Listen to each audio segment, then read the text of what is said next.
Right, so welcome back to another video on this channel. Welcome back to another episode of my game week predictions for the Premier League this weekend, or I should say this week. This is of course game week 16, so we're well and truly into the Christmas period, as I keep saying every single week, but not much of a rest for these Premier League players because of course they did play literally 1 or 2 days ago, so not much of a rest. I do expect a lot of rotation for each team this week, of course, because obviously the managers will have no choice to do so, yeah, obviously that'll have a massive impact on how these results do go. But yeah, before I do get into this video, I would like to quickly ask you guys to subscribe to the channel if you are new, because we are closing in now on 1,100 subscribers, so if you could subscribe to the channel if you are new, that'd be very much appreciated. It costs you absolutely nothing and makes my day, so win-win situation. And yeah, let's get into predicting these game week 16 matches. Starting off at Selhurst Park, Crystal Palace versus Leicester City. Now Palace on absolutely rotten form in their last 2 games. They've conceded 10 goals, not scored any. Of course, losing 7-0 to Liverpool wasn't great. Losing 3-0 to Aston Villa just put the cherry on the icing on the cake for them. It doesn't get any easier for them either, because Leicester, of course, are in very good form themselves. They're a very good team on paper. They play some very good football under Brendan Rodgers. But on the other hand, Hodgson just somehow at Crystal Palace manages to pull off these results even when they're not expected to, against these sides like Leicester, who are, let's be honest, clearly a better football team than them. And that is why I think that Crystal Palace will just about nick this one. I think it'll be Crystal Palace 2, Leicester City 1. But yeah, overall should be a very close game of football, and wouldn't surprise me if Leicester did in fact win this. Now on to Chelsea versus Aston Villa, my club Chelsea, of course. Now it's well documented how badly we're doing over this Christmas period. I mean, I predicted it myself that we do absolutely horrendous over this Christmas period, like we usually do every year. We've lost 3 of our last 4 games. Even the one we won against West Ham United was, really unconvincing, and I don't know how we won that 3-0. But obviously, yeah, we were outclassed by an absolutely terrible Arsenal side, if I'm being perfectly honest, on Saturday. So yeah, we will want to bounce back from that defeat. But it won't be easy though, because Aston Villa themselves having an absolutely wonderful season. I mean, if they win both their games in hand over Man City and Newcastle, they will be 1 point off the top off Liverpool, which is just absolutely exceptional considering the fact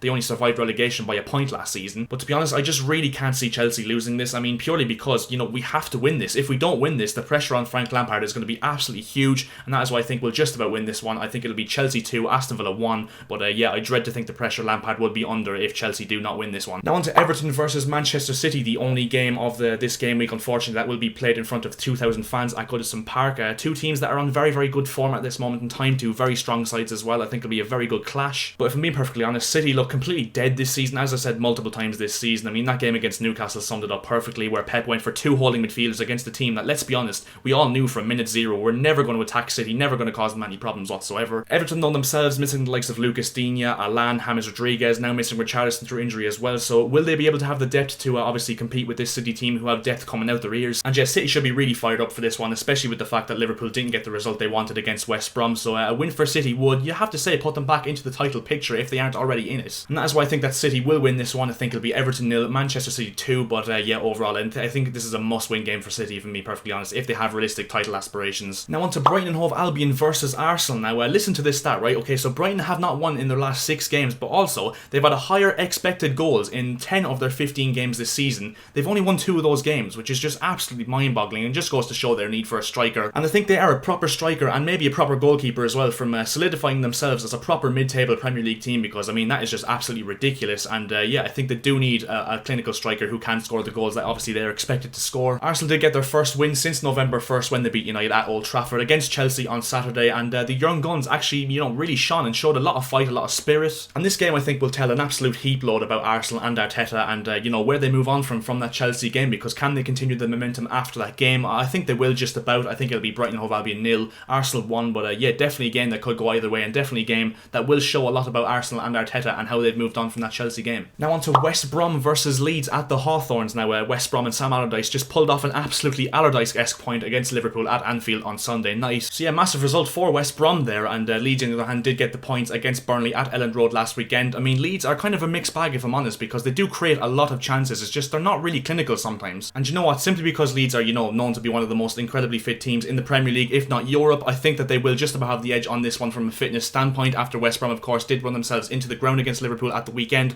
I've gone for West Bromwich Albion 1, Leeds United 2. Now on to Southampton versus West Ham United at St Mary's. Now, 2 hard-working teams, but one that likes to press really, really high, and another one who kind of, develops their game from a defensive standpoint. Southampton still missing Danny Ings, of course, through injury, but on the other hand, there is rumours that Mikel Antonio will be fit and ready to play for West Ham in this game, which, if it happens, will be absolutely huge for them, because, as I've said multiple times on this channel, he's an absolutely integral figure to this West Ham team. And to be honest, there's not much else I can say about this game other than the fact that, these are 2 hard-working teams that are very hard to break down on their day, and simply because of that, I think it will be a draw, I think this could definitely be a game that goes either way, and I think this will be Southampton 1, West Ham United 1, but you know, definitely one that I definitely won't get right, simply because, as I said, it could go either way. And now on to Burnley versus Sheffield United. Now, Sheffield United, simply put, need to start winning games. Another desperate defeat for them at the weekend against Everton, and you know, they need to start winning games if they're going to have any minuscule chance of surviving relegation this season. But Burnley will show absolutely no mercy to them whatsoever, simply because, you know, they got really hard done by at the weekend, in my opinion, by Leeds United with that Ashley Barnes goal that was ruled out somehow for a foul on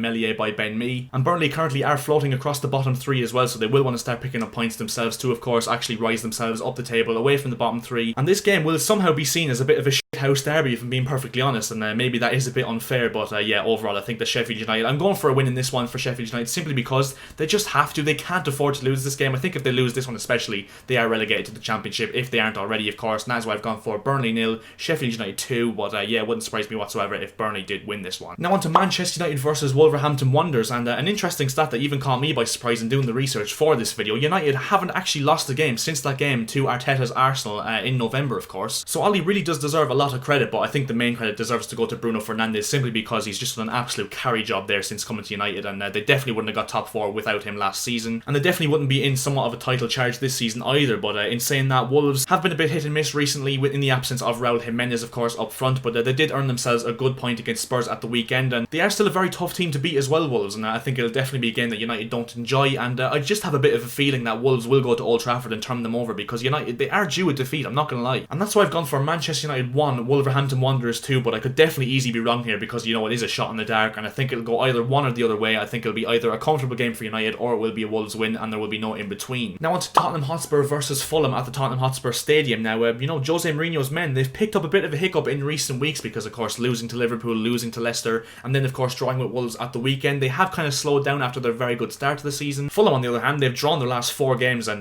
to be honest, if they want to escape relegation, they're going to have to start turning those draws into victories, and they are a little bit unclinical. I think they need a striker in January that is going to score them the goals that will fit into their system, because I don't really think Mitrovic is that player this season for them. But yeah, as I said, Fulham really need to start winning games, but on the other hand, this will be a really, really tough task for them. I think it would be too hard of a task to beat this Tottenham team, especially with the form they're under. Mourinho will be desperate now to drill the mentality into these players that they need to win this game, even if they're going to fight for the top 4 this season, and realistically I can't see anything more than Spurs bouncing back to winning ways, and I've gone for Tottenham 3, Fulham 1. And the final game of this game week, Newcastle United versus Liverpool. Now, Liverpool will be very, very hungry for goals after that disappointing result against West Brom on Wednesday night, and funnily enough as well, Liverpool actually haven't lost a game in the Premier League since that one against Aston Villa, of course, the infamous 7-2 victory back in October. So yeah, Liverpool's still going really, really strong in the league. And look, we all know at this stage how dreary Newcastle can be. They'll go the exact same thing as they did against City, where they park 11 men behind the ball and literally play, you know, damage limitation football. I think that's the best way I could describe it, if I'm honest. And Newcastle are slowly being dragged into a potential relegation dogfight, I'm not going to lie, and to be honest, I can't see anything other than the Liverpool comfortable win here. I'd be absolutely astonished if Newcastle got even nearly close to a draw, and that's why I've gone for Newcastle United 1, Liverpool 4. I just think that Liverpool will tear this Newcastle team to pieces, with the fact that Newcastle will just let them attack. And yeah, that will bring us to the end of this video. So those are my game week predictions for game week 16. If you want to go and comment your predictions down in the comment section below, please feel free to do so, because I'm very intrigued to see how you guys think these games will go. And if you did enjoy the video, make sure to drop a like. As per usual, 15 likes will be massively appreciated by myself. Also, make sure to subscribe to the channel if you are new, because as I said at the start of this video, we are looking to hit 1,100 subscribers as soon as we possibly can. And yeah, I'll see you guys in my next video. See ya.